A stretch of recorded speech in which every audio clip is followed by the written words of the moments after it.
Hello বন্ধুরা, সবাই নিশ্চয়ই খুব ভালো আছো। আমিও ভালো আছি। আরও একটা নতুন ভিডিওতে তোমাদের সকলকে জানাই স্বাগত। আচ্ছা, গামলার বিয়ে শুনতে পাচ্ছি, তোমরা কি শুনতে পেয়েছো কিছু? শুনতে পাচ্ছি গামলার নাকি আবার বিয়ে। ওই বাবা, অনেকে ভাবছে যে ডিভোর্স হয়নি, কি করে বিয়ে? কেন ডিভোর্স না হয়ে 1 বছর 7 মাসের সংসার হয়ে গেল, মানে ফকলুর সাথে। ঠাম্মি বিয়ে দিতে এসেছিল, তখন ঠাম্মিকে নিয়ে গিয়ে রেস্টুরেন্টে খাওয়া, ঠাম্মি বিয়ের পরে পরে নাচ জামাইকে দেখতে এসেছিল, আবার ঠাম্মি এসেছে। হ্যাঁ, ঠাম্মি এসেছে বলে বলছি না, শুনতে পাচ্ছি গামলার নাকি বিয়ে। পাত্রকে সেটাও তোমাদেরকে বলবো। তো তার আগে একটা কথা বলি, এই যে কেস চলছে, খুব শুনতে পাচ্ছি কেস, দেখছি মোটামুটি সবার ভিডিওই। অ্যাকচুয়ালি এই কেস দেখো, কন্ট্রোভার্সি জোনটা কিন্তু অনেক দিনের। তারপরে এই কেস ব্যাপারটা কে শুরু করেছিল আমরা খুব ভালো করেই জানি, MSL শুরু করেছিল। তো এই সোশ্যাল মিডিয়াতে না সত্যি এখন ওর নামে, মানে একই জোনে কাজ করে ওর নামে কেস করছে, ওর নামে কেস করছে, মানে কি বলবো, কেসটা যেন এখন অ্যাভেলেবেল হয়ে গেছে, তাই না? তো ভাই, আমি যার নামে কেস করব বা কেস করতে চলেছি, আমি সবার ক্ষেত্রেই বলছি, তো একদিন যখন তাদের সাথে মিশেছিলাম, খুব ঘনিষ্ঠ হয়েছিলাম বান্ধবী হিসেবে বা দিদি হিসেবে বা বোন হিসেবে, তখন আমরা নিশ্চয়ই বান্ধবী, দিদি বা বোন হিসেবে যখন মিশেছি, মানে আমি মিশিনি কারোর সাথে, মিশতে চাইও না, কারণ অভিজ্ঞতা দেখে শেখে মানুষ বলেন, আমি দেখে অনেক কিছু শিখছি। তো যাদের কথা বলছি, যাদেরকে নিয়ে প্রচুর কিছু হচ্ছে আজকে, দীপ্তিদি কষ্ট পাচ্ছে, নাম ধরেই বলি, দীপ্তিদি কষ্ট পাচ্ছে, গীতাদি ভিডিওতে কাঁদছে, যে যার পোল খুলতে পারলেই যেন ব্যস্ত। তো সেটা এখন ওর নামে কেস, ওর নামে কেস। সত্যি কথা, মিথ্যে বললেই তখন মনে হয় কি, মানে ভেতরটা এত আনচান করে, তখন মনে হয় কি চলো কেসের পথে হাঁটি, কারণ তাকে শাস্তি দিতে হবে। কিন্তু যখন আমরা কোনো খুব ঘনিষ্ঠ হয়ে তাদের সাথে মিশেছিলাম, মানে তাদের কথাই বলছি যারা মিশেছিল, তখন কিন্তু এই কেস হবে, ভবিষ্যতে আমার শত্রু হবে, এগুলো কিন্তু মাথায় আসেনি। মানুষ কিন্তু ভালোবেসে যখন বন্ধুত্ব হয় বা সম্পর্ক সুন্দর হয়, তখন কিন্তু মানুষ ভালোবেসে মনের কথা প্রাণের কথা দুটো বলে, স্বাভাবিক। সেটা দেখো না, স্কুলের বন্ধু বলো, কলেজের বন্ধু বলো, বা কর্মক্ষেত্রের বন্ধু বলো, এগুলো তো কর্মক্ষেত্রের বন্ধুত্ব। তো সেখানে হয়তো মানুষ তার কিছু প্রাইভেট কথা বিশ্বাস করে সেই সময় হয়তো বলেছে। তো যে কথাই হোক না কেন, আমি এখানে কারোর নাম মানে সেভাবে মেনশন করছি না, কে কি বলেছে, কে কি, এসবই বলছি না। যে কোনো ক্ষেত্রেই দেখো, কাউকে যখন কোনো কথা, পার্সোনাল কথা মানুষ বলে, তখন জানবে সে অনেক বিশ্বাসের জায়গা থেকে বলে। কিন্তু যখনই দেখবো আমার কন্টেন্টের অভাব, মানে কর্মক্ষেত্র এটা আমার কন্টেন্টের অভাব, তখনই আমি চলো সেই কথাগুলো জানি, সেই কথাগুলো জানি বলে চলো তাকে এবার সেই কথাগুলো নিয়ে ছোবল মেরে ভিউজ আর্ন করি বা রেভিনিউ আর্ন করি। এটা কি সত্যিই কোনো মনুষ্যত্বের পরিচয়? বাবা, তার চাইতে দরকার নেই বান্ধবীর, তার চাইতে দরকার নেই বন্ধু, দিদি, বোন পাতাবার। ভিডিও টু ভিডিও কন্টেন্ট করো, বা ভিডিওর বাইরেও যদি কিছু খবর ওয়াইটিতে ঘোরাফেরা করে সেটা নিয়ে কন্টেন্ট করো, বাট এইসব কেস কামারি আর বন্ধুত্ব দুপাশে রাখো। তোমার কাছ থেকে, মানে প্রত্যেককে বলি, তোমার কাছ থেকে দুটোকে দুদিকে সরিয়ে রাখো। বন্ধুত্ব দুদিকে একদিকে সরিয়ে রাখো, আর বন্ধুত্ব সরিয়ে রাখলে কেস কামারিও অন্যদিকেই সরে যাবে।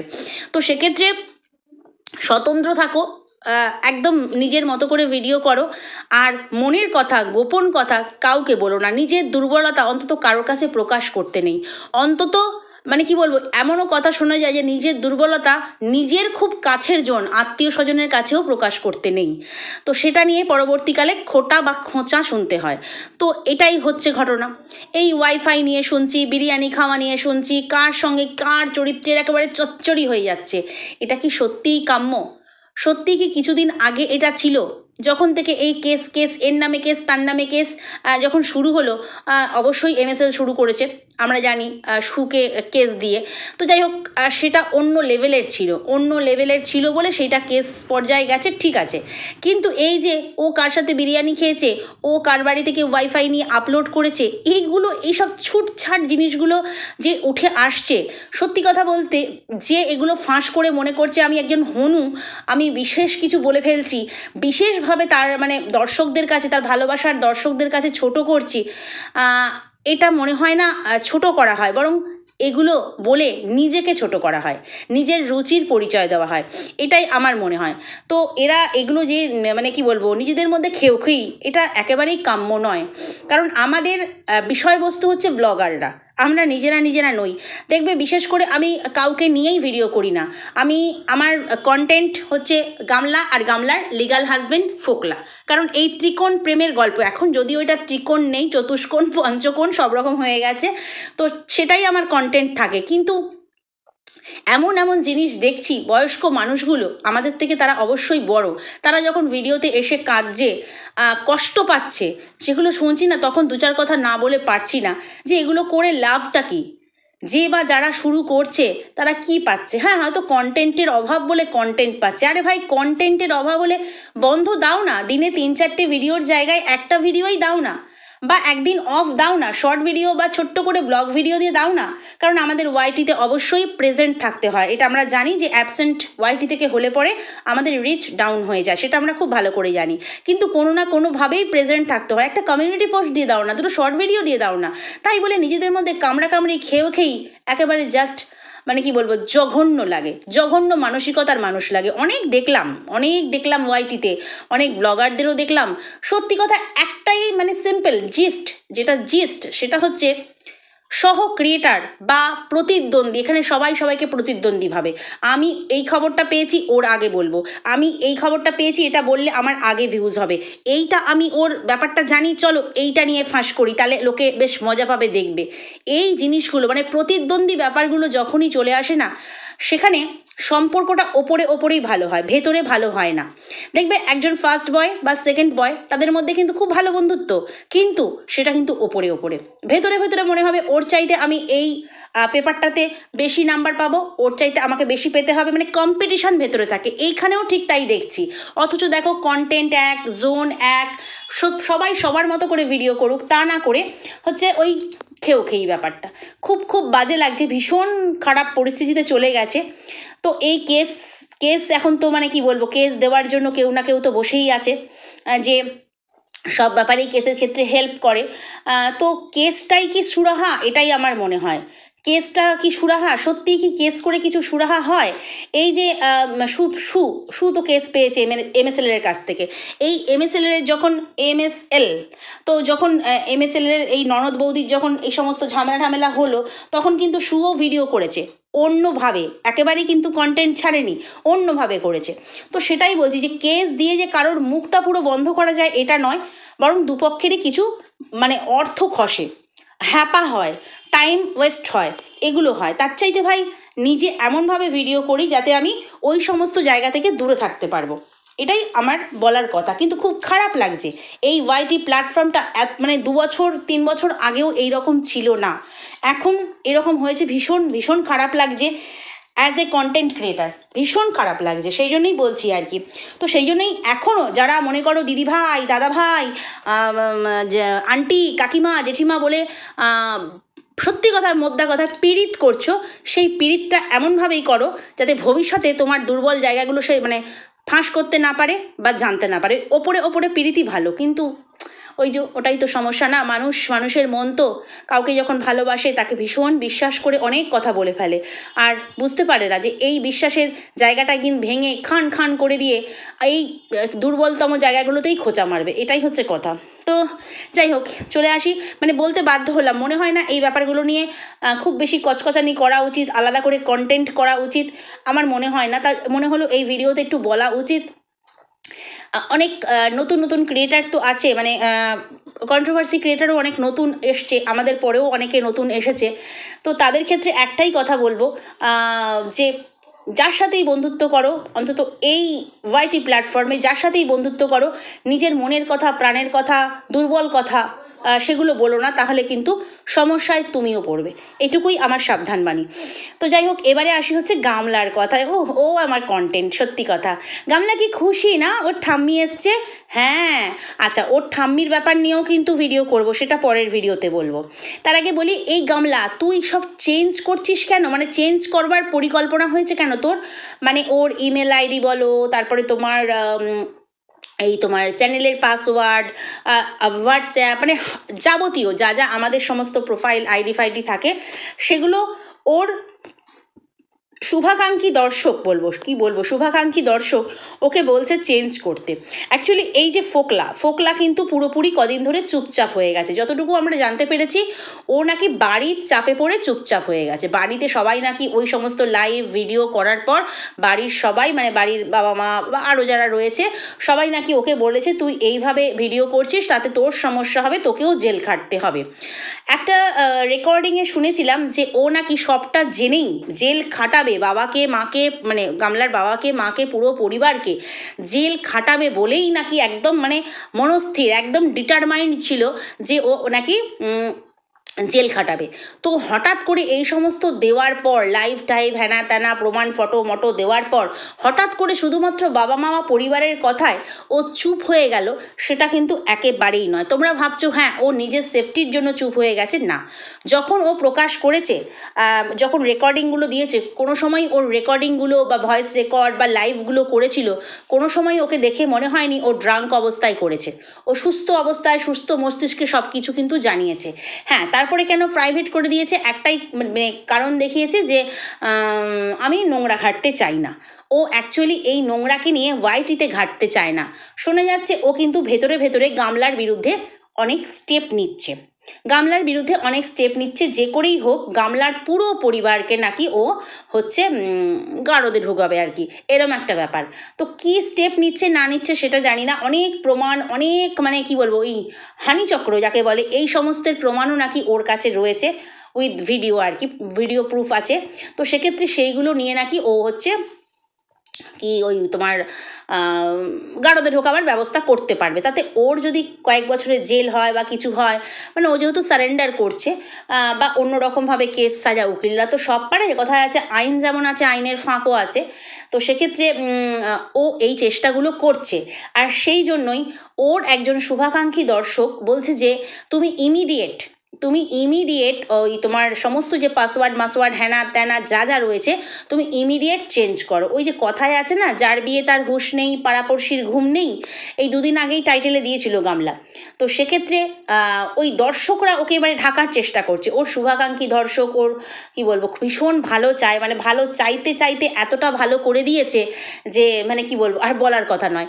তো সেই রকমই একজন দর্শক ওকে বুদ্ধি দিচ্ছে তুমি এগুলো ইমিডিয়েট চেঞ্জ করো, যাতে তোমার চেঞ্জ না করলে তোমার সমস্ত ওয়্যার অ্যাবাউটস ও ফোকলা জানতে পেরে যাচ্ছে, যাতে আরও বেশি সুবিধা হবে, মানে কার সাথে মিশছো, কজনের সঙ্গে কথা বলছো, কী চ্যাটিং করছো, হ্যান করছো ত্যান করছো, কত টাকা কামাচ্ছ, ও কিন্তু সব দেখতে পাচ্ছে। আচ্ছা ওই যে বললাম যার মানে কি বলবো যার বিয়ে তার হুঁশ নেই, মানে ওর সমস্যা হচ্ছে, ওর লাইফে সমস্যা হচ্ছে, ওর চ্যানেলে সমস্যা হতে পারে, ওর কোনো হুঁশ নেই। ওর হুঁশ কে ফেরাচ্ছে? ওর শুভাকাঙ্ক্ষী দর্শকরা ফেরাচ্ছে।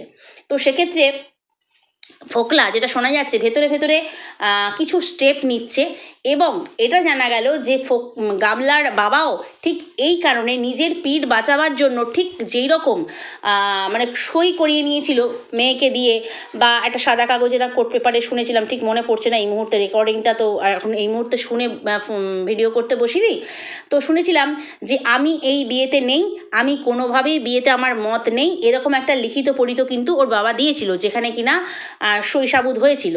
তো সেখানে ওটা নিজের পিঠ বাঁচাবার জন্য এবং নিজের কাজের জায়গাটা বজায় রাখার জন্য ওর বাবা এই বুদ্ধিমানের কাজটা করেছিল। ঠিক সেই জন্যই যেটা শুনতে পেলাম যে গামলার বাবা কিন্তু আর বাড়িতে আসে না।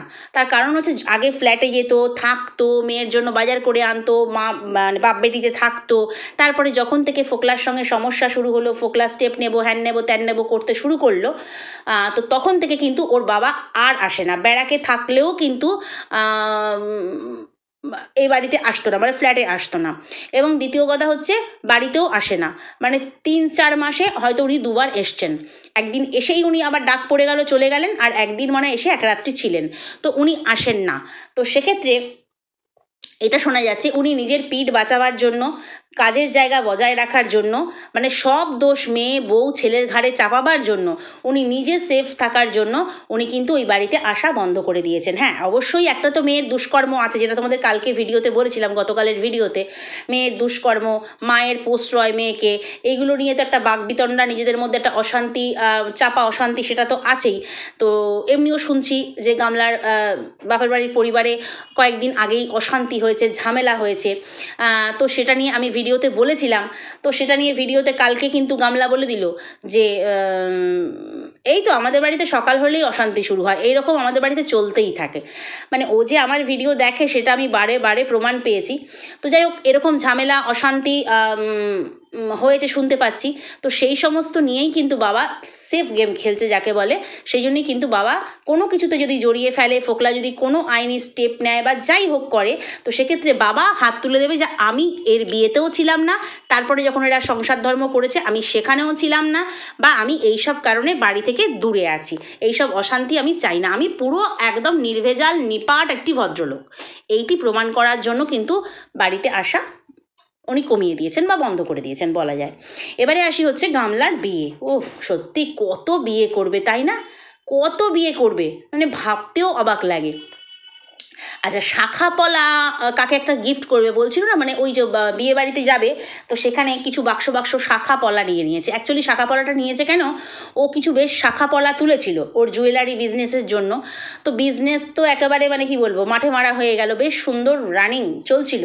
সেখানটা ফোকলা সরে যেতেই মানে ও কারোর হাত ছাড়া কোনো কিছুই করতে পারে না, মানে কারোর হেল্প ছাড়া কিছুই করতে পারে না, নিষ্কর্মার ঢেকি। ও নাকি আবার ট্যালেন্টেড এক একটা মেয়ে কত বড় বড় বিজনেস করে ফেলে, হ্যাঁ, একটা ছেড়ে দুটো তিনটে ব্রাঞ্চ খুলে ফেলে। আর ওর শুনেছিলাম বিশাল একটা শোরুম হবে, হ্যান হবে ত্যান হবে, আর তুমি নিজের একটা শোরুম খুলবে জুয়েলারির, ও মানে কিছু শুনেছিলাম ওর শুভাকাঙ্ক্ষীদের কাছ থেকে, যে কিনা তার মানে কি বলবো ওই একজন হেল্পিং হ্যান্ড ছাড়া সে কিছুই করতে পারে না। ফোকলা সরে গেল তো ওর জুয়েলারি ব্যবসার চৌপাট হয়ে গেল। তো সেই শাখা পলা ও অনেক কিছু আনিয়েছিল, আমরা দেখেছি গোল্ডেন কাজ করা, তো সেখান থেকে কিছু বিক্রি হয়েছিল এবং কিছু কিন্তু রয়ে গিয়েছিল। ও ইচ্ছে করলেই পারতো লাইভ করে ওগুলোকে সেল করে দিতে, ওর ইচ্ছেই করে না, ওই যে বললাম নিষ্কর্মা, তো ওর ইচ্ছেই করে না। তো সেক্ষেত্রে ওই শাঁখাপলাগুলো ও নিয়ে যাচ্ছে বাপের বাড়িতে, বাপের বাড়ি না সরি মামার বাড়িতে, যে ওখানে ও কাউকে এগুলো গিফট করবে। অনেক হয়তো মামি টামি রয়েছে, মাসিরা আসবে বিয়েবাড়ি যেহেতু, তারপরে তোমার বৌদি টৌদিরা রয়েছে মামাতো, তো সেক্ষেত্রে ও গিফট করবে।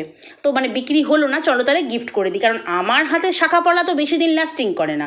একবার 5 বছর করেছিল, আর একবার 1 বছর 7 মাসের আগেই আমি খুলে ফেলেছিলাম। তো সেক্ষেত্রে আমার হাতে শাখা পলা বেশি দিন লাস্টিং করে না, মানে আমি করতে দিই না, আমার ভালো লাগে না বেশি দিন কারোর শাখা পলা বয়ে নিয়ে বেড়াতে, আমার ভালো লাগে না। আমার বেশ পুরুষ পরিবর্তন হবে, তার সাথে সাথে আমার শাখা পলা সিঁদুরও বেশ ঘষে ভেজে তুলে ফেলবো, দিয়ে আবার পরবো, আবার শাখা পলা পরবো। তো সেক্ষেত্রে ও 10 টাকার চুড়ি দিয়েও কাজ চালাতে পারে, কারণ যখন ফোকলার পড়েছিল আমাদেরকে কি বলেছিল যে দেখো এটা কিন্তু শাখা নয়, এটা তোমরা ভেবো না, এটা 10 টাকার চুড়ি, সাদা চুড়ি। আসলে আমরা তো মানে কি বলবো ঘাসে মুখ দিয়ে চলি, তাই শাখা কোনটা চুড়ি কোনটা আমরা মানে বুঝতে পারি না, এরকম একটা বোকা টোকা ভেবেছিল আমাদেরকে আর কি। তো যাই হোক, আমি কিন্তু তোমাদেরকে একদম ফটো তুলে এনে জুম, মানে ওর হাতের থেকেই ফটো তুলে এনে জুম করে শাখার ডিজাইন কেমন হয়, শাখার মুখটা কেমন হয় সব দেখিয়ে তোমাদেরকে বুঝিয়ে দিয়েছিলাম সেই সময় যে এটা 10 টাকার চুড়ি নয়, এটা শাখা। তো যাই হোক, ওর শাখাপলা হাতে টেকে না, তো সেক্ষেত্রে ওই শাখাপলাগুলো ও নিয়ে যাচ্ছে গিফট দেওয়ার জন্য। আরে ভাই, তুই যাকে শাখাপলা দিবি তারও ভাই শাখাপলা বেশি দিন টিকবে কিনা সন্দেহ, তারও মনে হয় দাম্পত্য কলহ শুরু হয়ে যাবে, কারণ তুই এমনই একটা পাপী মানুষ, আর পাপী মানুষের হাত থেকে শাখাপলা যে নেবে তার মনে হয় না ওই বেশি দিন স্বামীর প্রতি ভালোবাসা বা স্বামীর তার প্রতি ভালোবাসা থাকবে, কারণ তোর মানে কি বলবো হাতটাই এমন হয়ে গেছে। কাল দেখলাম বৌদির শাখা পলা সমস্ত হচ্ছে পরিষ্কার করে দিচ্ছে, বললো মায়েরটা তো মাই করে, আমি বৌদির শাখা পলাটা পরিষ্কার করে দিচ্ছি। আহারে, তোর হাতেও খুব শিগগিরই শাখা পলা উঠবে, তুই আশা করছিস নাকি? কারণ শুনতে পাচ্ছি গামলার বিয়ে, এবার হচ্ছে বিয়ে, যার সাথে বিয়ে হবে তার বাড়ি থেকে ওকে কিছুতেই মানছে না। ওর মতো বাড়ি থেকে ওর মতো মেয়েকে, মানে ওর মতো মেয়েকে কোনো বাড়ি থেকে তার ছেলের বউ হিসেবে মানবে? কখনো সেটা সম্ভব? সবটা জানার পর ফোকলার বাবা মা মেনেছিল একটাই কারণে, ফোকলার চাপে পড়ে, একমাত্র ছেলে ফোকলার চাপে পড়ে, আর দ্বিতীয়ত হচ্ছে ফোকলা জানে নিষ্কর্মা, নিজের খরচ নিজে চালাতে পারে না, তাই যদি বউ রোজগেরে হয় তাহলে ছেলেটা হয়তো শুধরে যাবে, কারণ ছেলেটা ছিল মাতাল, ছেলেটা ছিল চোর, দুশ্চরিত্র, একটার পর একটা বিয়ে। তো এই কারণে বাবা মা হয়তো ভেবেছিল যে, তবুও শুনেছিলাম প্রথম দিকে অপছন্দ করেছিল, নাকচ করেছিল, পরবর্তীকালে যাই হোক মেনে নিয়েছিল। তো সেখানে অন্য কোনো একটা সুস্থ ভদ্র পরিবারে তার ছেলের বউ এরকম হাতফেরি হওয়া মাল হবে, সেটা কেউ মেনে নেবে? তো সেক্ষেত্রেই যার কথা প্রথম শুনতে পাচ্ছি যে যেটা হচ্ছে বিশে সরকার, যা মানে ওর 5th বয়ফ্রেন্ড, তো সে নাকি ওকে বিয়ে করতে রাজি আছে, ঠিক আছে, ওর লাল টমেটো বলে কথা, তো ও নাকি ওকে বিয়ে করতে রাজি আছে। তো বিশের বাবা মা কিন্তু কোনোভাবেই ওকে ছেলের বউ হিসেবে মানতে রাজি নয়। এবার যদি ওই ফোকলার মতন ঘর ভেঙে এনে নিজে ফ্ল্যাট ভাড়া নিয়ে বিশেকে সরিয়ে এনে যদি বিয়ে থা করে সেটা আলাদা ব্যাপার, কিন্তু বিশের বাবা মা জানিয়ে দিয়েছে যে যদি ওই মেয়েকে বিয়ে করো তাহলে কিন্তু তোমাকে আমরা ছেলে বলে মানব না, কারণ বিশে হচ্ছে একমাত্র ছেলে এবং বিশের বাবা মা রয়েছে। এবং কিছুদিন আগে একটা কথা শোনা গেছিলো, মানে কমেন্টের দ্বারাই শুনেছিলাম যে বিশের বাড়িতে নাকি গামলা গিয়েছিল, একটা রাত নাকি ছিল।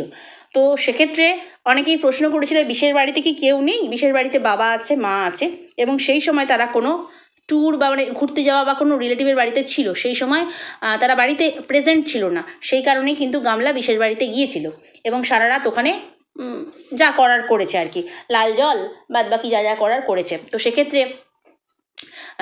সেই জন্যই সেখানে যেতে পেরেছিল। তো এখন বিশের বাবা মা হচ্ছে অমত। বিশে অবশ্যই সোনার দোকানের কর্মচারী, শুনতে পেলাম ও একটা দোকান এরকম কিনেছে, দোকান সাজাবে। তো বিশের একটা ইচ্ছে থাকবে যে এই মেয়েটাকে বিয়ে করলে আমাকে বেশ পুঁজিটা দিতে পারবে, পুঁজি, তো চলো বিয়ে করি। কিন্তু বাবা মায়ের তো একমাত্র সন্তান, একমাত্র হোক আর দুই মাত্র হোক, যেটাই হোক না কেন, বাবা মা কখনোই চাইবে না এরকম মেয়ের সাথে ছেলের বিয়ে দিতে বা এরকম মেয়েকে ছেলের বউ করে আনতে। তবে হয়তো এখন ঠাম্মি এসছে, সেই জন্যই ঠাম্মির আশা, ঠাম্মি বোঝাবে অপর পক্ষকে গিয়ে। কারণ এর আগেও আমরা দেখেছি যে ফোকলার যখন বিয়ে হয়েছিল, ফোকলার সাথে ঠাম্মি এসছিল, অযোধ্যায় গিয়েছিল, একটা রেস্টুরেন্টে খেতে গিয়েছিল, তখনও আমরা বলেছিলাম যে ওই যে ঠাম্মির পাশে ওই গামলা খাচ্ছিল, তো তখন বিয়ে অলরেডি হয়ে গেছে। আমরা তখন বুঝেছিলাম যে অপরজন কিন্তু রেস্টুরেন্টে রয়েছে, ক্যামেরা করছিল, কারণ ক্যামেরাটা অনেক উঁচু থেকে হচ্ছিল। তো এগুলো আমরা তখন মানে প্রমাণ দিয়েছি, আমিও অনেক প্রমাণ এনে দিয়েছি, সেটা কথা নয়। তো এইবার ক্ষেত্রেও কিন্তু ওই যেহেতু বিশের বাবা মা কিছুতেই মেনে নিচ্ছে না, তো সেই জন্য কি মানাবার জন্য ঠাম্মিকে এত তেল লাগাচ্ছে, আমার দিল্লির লাড্ডু এসে গেছে, হ্যান এসে গেছে, ত্যান এসে গেছে, তো সেই জন্যই কি তো জানা নেই।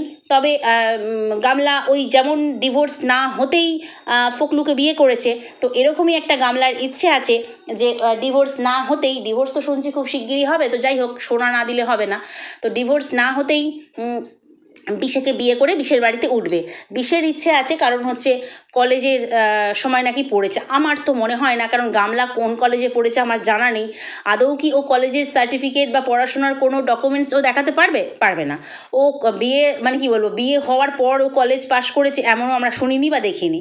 তো কোন সূত্রে ওর কলেজের দাদা হলো জানি না। তো সেক্ষেত্রে বিশের সাথে তো মানে কি বলবো, ঘোরাফেরা সবই হয়েছে, যাই জিমে নিয়ে যাওয়া নিয়ে আসা।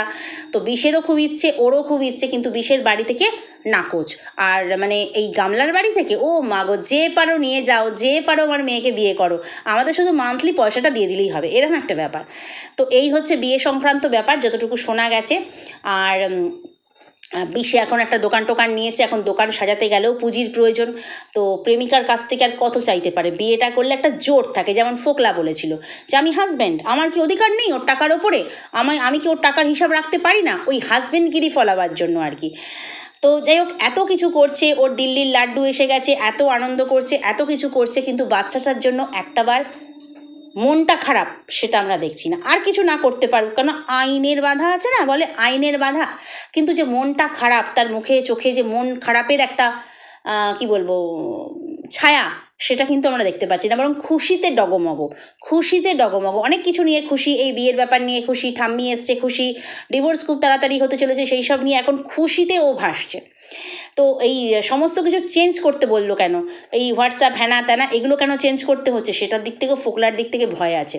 তো ও খুব তাড়াতাড়ি হয়তো সমস্ত কিছু চেঞ্জ করবে, মানে পাসওয়ার্ড চেঞ্জ করবে।